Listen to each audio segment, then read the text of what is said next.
Livre de nos choix.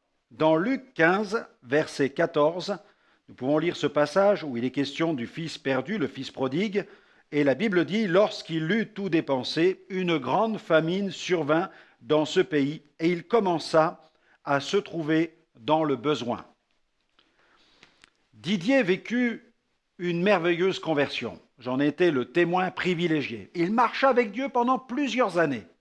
Mais suite à quelques déceptions, le feu du premier amour s'est refroidi dans son cœur. Il a pris peu à peu de la distance avec l'Assemblée, il a commencé à renouer avec d'anciennes fréquentations. Profondément déçu, il ne voulait plus rien entendre de l'Église. Il disait ne plus pouvoir supporter l'injustice et l'hypocrisie. Bien entendu, cela ne pouvait excuser ses mauvais comportements. Un jour, il a même décidé de s'acheter une grosse moto.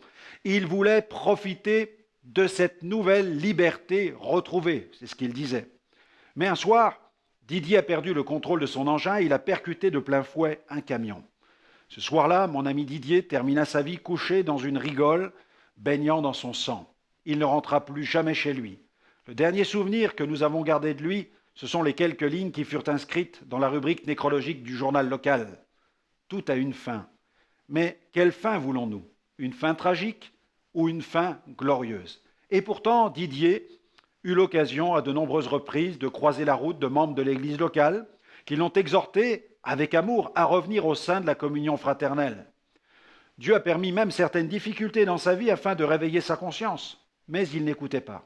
Son cœur s'est endurci et il s'est refermé. Didier fut responsable de son destin. Il avait une femme et un fils. Sa femme, elle aussi, avait fait alliance avec Dieu.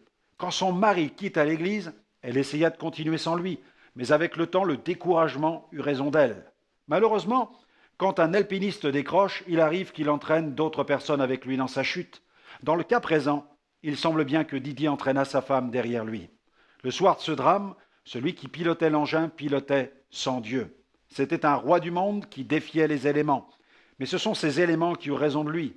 Didier nous a quittés, laissant derrière lui une veuve et un orphelin. Quand je pense à cette tragédie, je ne peux m'empêcher de bénir Dieu pour les épreuves qu'il permet dans nos vies afin de nous ramener vers lui. Même s'il ne peut nous y contraindre, il fait tout ce qui est en son pouvoir pour incliner notre cœur. Dieu limite volontairement son pouvoir, car pour rien au monde, il ne voudrait nous forcer à l'aimer. Il permet également des temps de sécheresse et de famine pour réveiller nos consciences lorsque nous nous égarons, désirant ainsi nous amener à l'invoquer. La Bible dit dans Job 36, verset 15, « Mais Dieu sauve le malheureux dans sa misère, et c'est par la souffrance qu'il l'avertit. » J'aimerais vous recommander cette prière pour aujourd'hui. Seigneur, je te bénis de ce que tu es celui qui continue à interpeller sans cesse tes enfants qui se sont égarés. Puisse-t-il entendre ta voix et revenir pleinement à toi.